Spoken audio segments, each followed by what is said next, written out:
Selamat pagi bagi kita semua warga jemaat GKPA dan simpatisan dimanapun berada.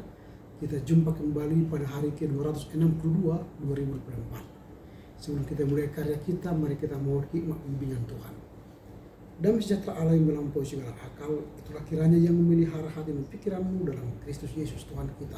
Amin.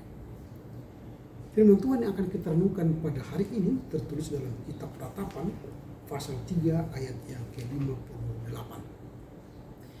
Demikian tertulis, "Ya Tuhan, Engkau telah memperjuangkan perkaraku, Engkau telah menyelamatkan hidupku.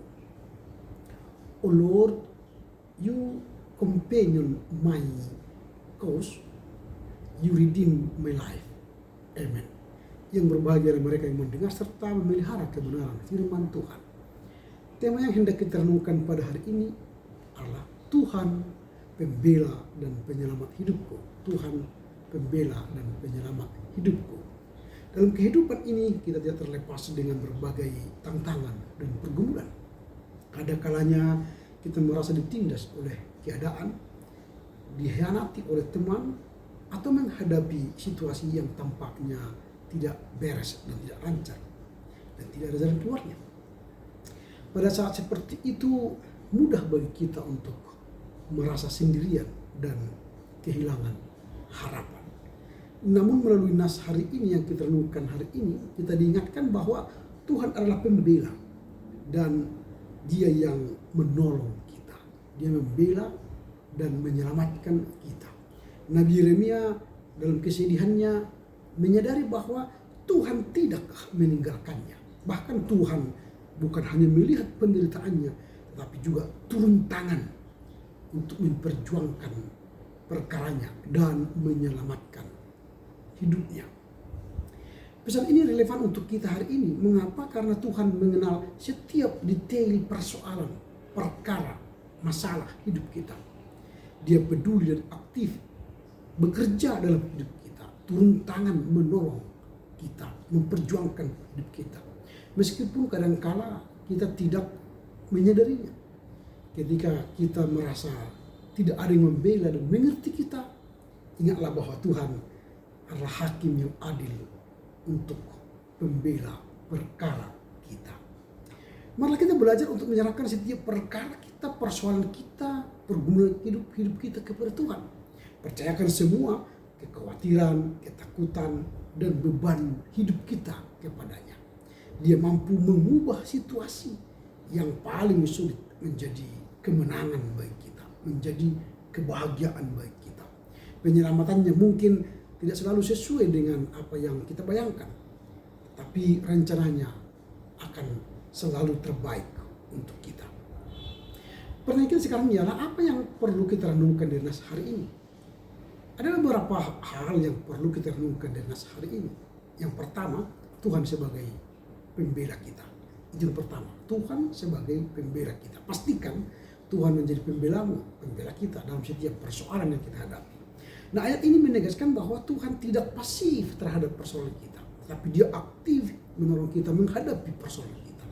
Dia aktif memperjuangkan perkara kita dan menunjukkan bahwa Dia adalah peduli, terlibat, turun tangan dalam kehidupan kita sehari-hari. Dalam situasi di mana kita merasa tidak adil, ditindas, ayat ini mengingatkan kita bahwa Tuhan adalah hakim yang adil. Tuhan membela dan memperjuangkan hak-hak kita. Itu yang pertama, Tuhan sebagai pembela kita. Yang kedua, apa yang hendak kita renungkan dari hari ini, keselamatan yang diberikan Tuhan. Tuhan bukan saja membela kita, tetapi Dia bonus memberi keselamatan kepada kita. Dia menyelamatkan kita dari ketertindasan kita, dari pergumulan kita, dari masalah kita. Ini berarti bahwa penyelamatan fisik, emosional, atau juga rohani. Jadi penyelamatannya komplit, menyelamatkan tubuh, menyelamatkan jiwa, raga kita.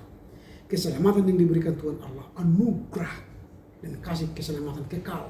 Kita selamat di bumi dan masuk ke surga. Jadi itu yang diberikan Tuhan. Yang kedua, keselamatan yang diberikan Tuhan. Yang ketiga, pengharapan di tengah penderitaan. Walau kita meratap, kita menderita, tapi ada pengharapan. Nah, kitab Ratapan ini ditulis sebagai konteks penderitaan Yeremia, kehancuran Yerusalem, Meski dalam situasi yang sangat sulit, penulis itu Yeremia masih mengakui kebaikan dan penyelamatan Tuhan bagi dirinya. Ini mengajarkan kepada kita bahwa kita tetap berpegang kepada iman dan berpengharapan kepada Allah bahwa Dia akan menolong kita, membela perkara kita, dan memberi kita keselamatan yang kekal. Itu yang ketiga. Yang keempat, pentingnya mengandalkan Tuhan. Pentingnya mengandalkan Tuhan. Ini mendorong kita untuk menyerahkan masalah, kekhawatiran, persoalan hidup kita kepada Tuhan. Alih-alih untuk mengandalkan diri kita, jangan andalkan dirimu, jangan andalkan orang lain, jangan andalkan kuasamu, kekayaanmu, tapi andalkan Tuhan, maka Dia akan menolong kita. Ayat ini mengingatkan kita untuk pentingnya memiliki hubungan kita dengan Tuhan. Sehingga semakin dekat hubungan kita, relasi kita semakin dekat, kita akan merasa nyaman di pangkuannya, nyaman di dalam genggamannya. Melalui renungan ini kita mengakui pertolongan Tuhan di masa lalu, di masa kini, dan bahkan di masa yang akan datang. Merenungkan bagaimana Tuhan menolong kita, menyelamatkan kita, membantu kita di masa lalu, memperkuat iman kita. Sehingga kita bisa tertolong dari pengalaman keberiman kita bersama Tuhan. Jadi apa yang hendak kita renungkan dari Nasar ini? Pertama, Tuhan sebagai pembela kita. Yang kedua, keselamatan yang diberikan Tuhan. Yang ketiga, pengharapan di tengah penderitaan. Yang keempat, yang terakhir, pentingnya mengandalkan Tuhan. Karena itu, dengan merenungkan ayat ini, kita diingatkan bahwa kita tidak sendirian di dalam menghadapi persoalan, pergumulan hidup kita.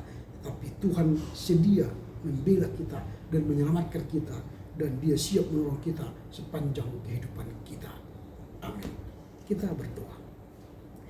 Bapa dalam surga, kami bersyukur karena Nasar ini mengajar kami bahwa Engkaulah pembela kami dan penyelamat hidup kami. Dengan kehidupan ini kami meyakini bahwa Tuhan tidak meninggalkan kami sendirian dalam persoalan dan pergumulan hidup kami, tapi Tuhan menjadi pembela kami. Tuhan memberi keselamatan bagi kami. Tuhan memberi pengharapan di tengah penderitaan. Bahkan Tuhan mengajarkan kami untuk mengandalkan Engkau dalam setiap kehidupan kami. Karena itu mampukan kami untuk mengerti, memahami, serta melakukan firman-Mu kini sepanjang masa. Amin. Selamat berkarya untuk Tuhan. Tuhan Yesus memberkati. Horas, horas, horas.